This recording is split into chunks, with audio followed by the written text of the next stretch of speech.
everybody. Welcome to the Daily Workout today. Suze Kinsella here from JobAdder. We've taken over this week, and I am delighted today that we've got Dougie Lone from Sourcewell. Morning, Dougie. Morning, Suze. How are you?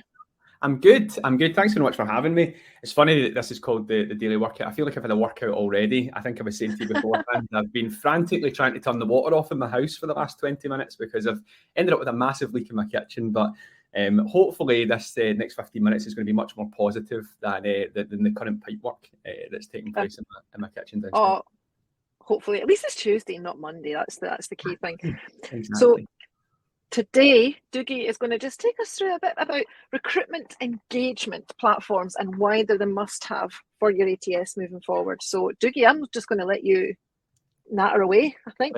Open my mouth and let my belly rumble. No, that sounds good. Yeah, go for it. Absolutely. So, look, as a bit of a background, obviously, I've been kind of in the kind of recruitment industry now for around kind of 6-7 years, and actually as a recruiter, and then over the last kind of 5.5 years, I spent with a business called Odro, obviously a video technology platform, and we went from having no customers there to working with thousands of recruiters across the globe. So it's a really interesting experience, obviously starting from being the kind of first hire to CRO and moving on. But I joined Sourcewell 6 months ago, really because I've seen quite a massive shift and change in the industry in terms of the way in which recruiters were looking to engage with candidates and clients. And I thought, what the guys at Sourcewell were trying to do and what they were building was something that hasn't really been done in the industry before. And what they're building is a recruitment engagement platform. And really, I think that it's something that most recruiters, if not all recruiters, are going to have as part of their tech stack at some point in the next few years, particularly if they're using an established kind of ATS or CRM system. It doesn't necessarily mean it's going to be Sourcewell. I'm sure there'll be competitors that will appear at some point over the coming years and things as well. But that is going to be, I think that's going to be a key part to it. So recruitment engagement platforms, what is it and why is it not just a big new buzzword? And because let's be honest, there's always been fads and things throughout the industry, hasn't there, over the last 20-25 years, albeit I probably wasn't around when the first fads started to appear in the early 2000s. But a recruitment engagement platform is essentially designed because if you look at a recruiter's daily activities, right, if you are a standard consultant, whether you're a 360 or whether you're a 180, you've got to juggle a lot of balls and spin a lot of plates on a day-to-day basis. I can say that from personal experience. You're having to reach out to new individuals, whether that's candidates or clients. You're having to try and keep track of those people that you're reaching out to. You're trying to make sure that when you're reaching out to people, you don't just drop them a note once and then forget about them and go back to them again in 6 months. But all of that is just one part of the job. You've obviously got to manage your existing vacancies. You've got to do things like make sure that you're promoting and marketing yourself on LinkedIn. Maybe if you're a small SMB business, you're probably also doing things like accounts and all of the other stuff that comes along with running a business. So if we think back to the first training that we ever had as a recruiter, I remember my first training session that I sat in, I was told that the key to being a successful recruitment consultant is being able to be two things. One, consistent, and secondly, persistent. And if you can do two of those things, you'll always have a really good career in recruitment. And I thought, that's a really, really interesting point. But it's easier said than done, obviously. So basically, recruitment engagement platforms, to kind of summarize it, essentially they exist to help recruiters organize their existing kind of business development and sourcing workflows. And then once they've organized it, allow them to accelerate it and really advance it so that they can do more of those personalized touch points on an ongoing basis. So that's a bit of a long-winded way to yeah, I'm laughing at your introduction about talking about when you were a recruiter. Can I just say, I remember you being a recruiter. I don't know if that's a good thing or bad thing, because I'll be honest, I definitely wasn't in the top 10% in the industry, I'll tell you that. You were a good recruiter, though. I'm sure you placed me in a role. I'm sure you did. So yeah, no, it's been a joy to watch your career develop over the last few years. So so I'll let you batter on, but I did have a giggle there at your recruitment background, so I can agree that you were good at that as well. Thank you very much. I think, to be honest, I was probably a better, if I had to choose, I was definitely better at doing business development than I was at candidate sourcing, and I think that's because probably from an attention span perspective, I didn't really have the desire to sit and go through continuous lists and things like that as I went along with it. So it's probably a key part actually to what kind of drew me to Sourcewell and things as we went on. Obviously, I think as well, just to really kind of paint the picture for you and how recruitment engagement platforms work. Essentially, what they do is, like I said, they take the existing workflow. So whether you're a recruiter right now who makes 2 phone calls and sends 3 emails, or does 5 LinkedIn messages and 1 voice note, or 2 video messages and 6 emails, whatever your approach is and whatever your kind of standard process is to try and engage with other candidates or clients. Essentially what Sourcewheel does, it allows you to, or recruitment engagement platforms do, is they allow you to kind of stack them up, right? And be able to say, okay, I want to contact somebody via this method on this day.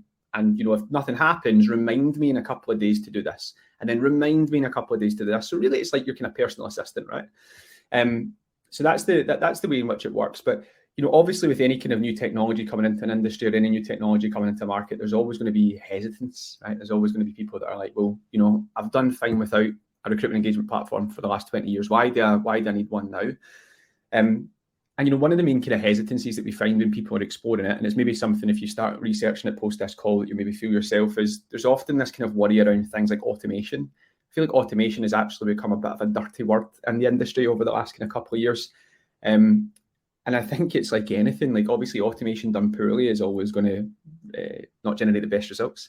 But automation done well and used in the right way can obviously really help accelerate things. You know, if I look at a good recruitment engagement platform, won't just allow you to set things up and spam people through continuous LinkedIn messages and all of that kind of stuff.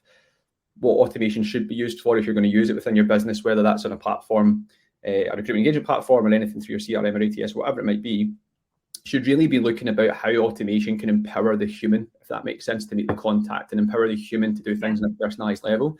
It's really about automation, and the key to automation is a human engagement point that focuses on like one to few rather than on one to many. You know, there's no point in setting something up that blasts something out to thousands of people on a daily basis. Like, you know, nobody's going to win taking that approach. You're just going to sell your reputation. So yeah, you know, right to be hesitant if you're looking at something like an engagement platform, particularly where automation is concerned. But it is a really key, powerful tool. Just make sure that you're engaging with it and using it the right way, and that the platform's set up to do that. The second thing, and I suppose the other kind of main thing that you'd want to consider as well, if it's worth exploring something like this further, or looking at how you could combine it with your ATS and CRM, is it's quite an eye-opening experience to start thinking about codifying your own business development and sourcing process. Actually, if you sat down right now, and I'm saying, oh, you know, you maybe regularly do this or you maybe regularly do that, you might actually realize that you don't have a regular process that you actually follow. You might sit down and go, well, I kind of just reach out to people how I feel, when I feel, and how I want, and that kind of works for me. So being able to actually decide yourself what is the best process and what does get you the best results can often be quite a daunting prospect. Really, it's something that takes you 10 minutes, and you can normally do it in a notepad and pen and then load it into a system like Sourcewheel afterwards, or on a platform afterwards. I think we get confused as well, do you, with the tasks. Sometimes people think because they use tasks, that's going to make them more efficient, but if they're the wrong tasks, then it doesn't. So it's ordering them to make sure that you're being efficient. Absolutely. And listen, we see it go the other way as well, right? You get people that like kind of like recruitment engagement platform. I'm going to go all in on this, and then they create like a sequence of events, right, or a cadence of events that are like 40 touch points over 2 weeks, and I'm like, that's harassment. That's not engagement, right? That's there's a difference there. So it's stalking. 100%. So you've got to find the middle ground. And I think that's why, you know, as an art form, if that makes sense, because I really do believe it is a perfect blend between the art and the science of recruitment. But the art form element of it is something that will evolve, and I think you'll have a lot of people speaking on these topics. I know a lot of people speak on these topics from a sourcing perspective, and Suze, I know you'll have had the experience of that and seen things like that over the years. But, you know, particularly also from a business development standpoint as well, you know, really focusing in on the art, because it's one thing to be organized, but if, like I said before, you want to accelerate, you need to make sure that you're blending the science with the art when you go through with it. I'm just going to quickly share a blog that you've got on here, just that maybe people might to kind of just bookmark and go back and have a read of, just around sort of the best practices for doing sequences. Just on a side note, as you're talking there on that. So I'll let you quickly pick up point 3 now. Yeah, no, of course, no, that's no problem at all. That's great, thank you.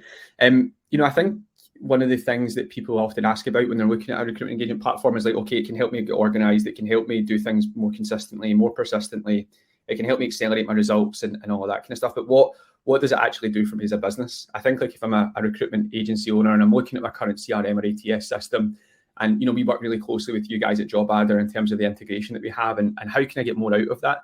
I think that one of the key things that something like a recruitment engagement platform does is it gives you insights into what's working in your business and what's not working. You know, if you are a if you think of it, if you are a recruitment business right now that has like 10 or 15 consultants, all of them are doing outreach in very different ways most of the time. They're using different language in the phone, they're using different language in their emails, on their LinkedIn messages, on their texts, whatever it might be. And having a platform that can give you insights into those approaches and what one of them is actually working most effectively is often, it really gives you the key to create something that's scalable and predictable in your business as well. If I knew, for example, Suze, that Drew's first email, I know he was on yesterday, Drew's first email, is getting a great response rate, not just a response rate, but a great interest rate. And I knew that your phone call was the one that was generating the most meetings on the other end of it. I could combine both of those practices into one event. And then I could obviously train and coach my team on it.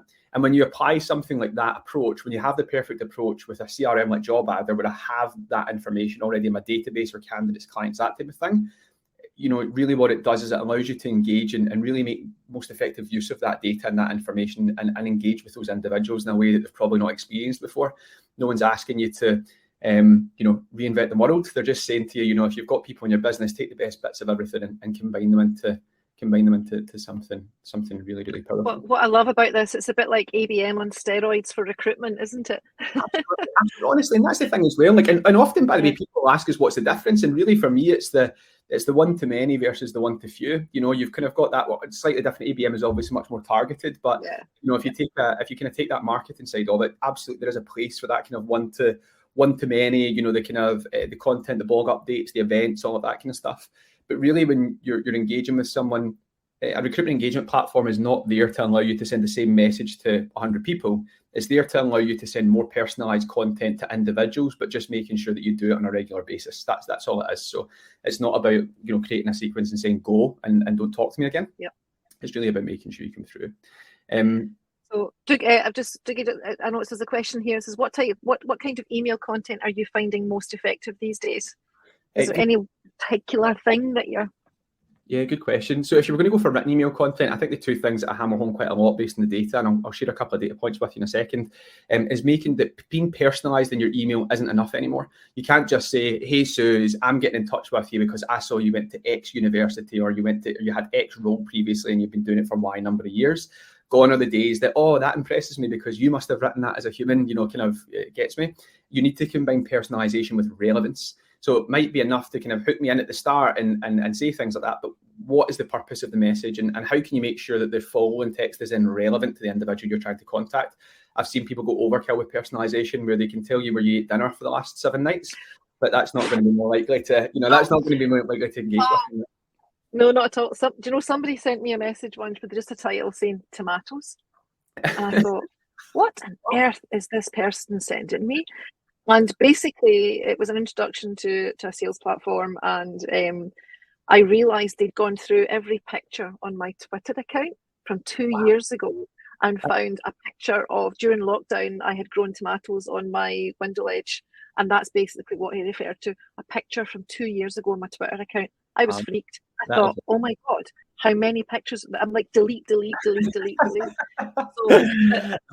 don't stalk back too far. Absolutely. And that's it. There's a limit to it as well. For some people that would be impressive, right? Like the level of research is unbelievable. For other people, like you say, it's a bit kind of like, I wasn't expecting that completely. And it's the relevance to it as well. I shared a link if anybody has the time or is even interested. If you go onto my LinkedIn, a couple of weeks ago, I shared a really good email that someone had sent me, not in our business, but actually externally.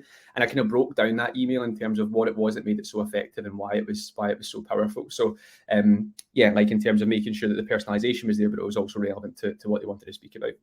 In terms of insights, I think I know I've only got a minute left, and if there's any questions, obviously happy to share them. I'm laughing at the tomato. We might have you back, Dougie. We might have you back. So just two kind of key data insights, and listen, you don't need to be using a recruitment engagement platform to make use of these. So these are just things that you can maybe take and apply in your own business. In October, from the data that we have, it shows that 51% of meetings that were booked using our platform actually came from phone calls, which was really, really interesting because I know there's this big discussion right now between email, LinkedIn, what's the most effective channel and everything else. Obviously that varies depending upon the type of individual that you're trying to get in touch with. But I think that probably holds weight to the fact that there's less calls being done, if that makes sense. Therefore, when you're trying to engage with someone, you're much more likely to grab a hold of them. I think it also speaks to the fact that people's inboxes are probably noisier now than they've ever been, especially as we kind of start to go down a little bit of a potential slump. I'm really positive and bullish about the industry, but there might be something coming. Is that really having that trying to make that personal connection can be a part of it. But also worth mentioning as well that the vast majority of them are not coming from the first time that you tried to attempt to speak to someone. It's coming from the third attempt onwards. So be persistent. It's almost like I basically should have just listened to my training, but be persistent and make sure that you're considering having at least a couple of phone calls as part of your approach. Don't completely bin it. But getting the balance is important.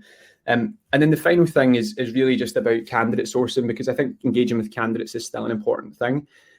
And this is just really to say that, again, if you're trying to organize your process and reach out to people for more than 2 times, it can be a difficult thing to do if you don't have a recruitment engagement platform. So I understand that. So if you don't have a recruitment engagement platform and you're only going to try and email a candidate twice, the best length of time that you can wait between the first email and the second email to get the highest interest rate is 6 days.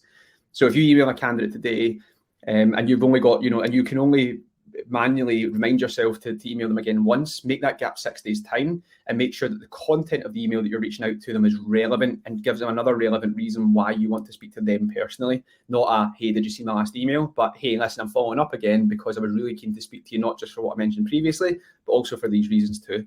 And that's getting the best response and engagement rate from candidates in the market just now. So again, these things change all the time as the industry and the market changes, but hopefully there's some good insights there.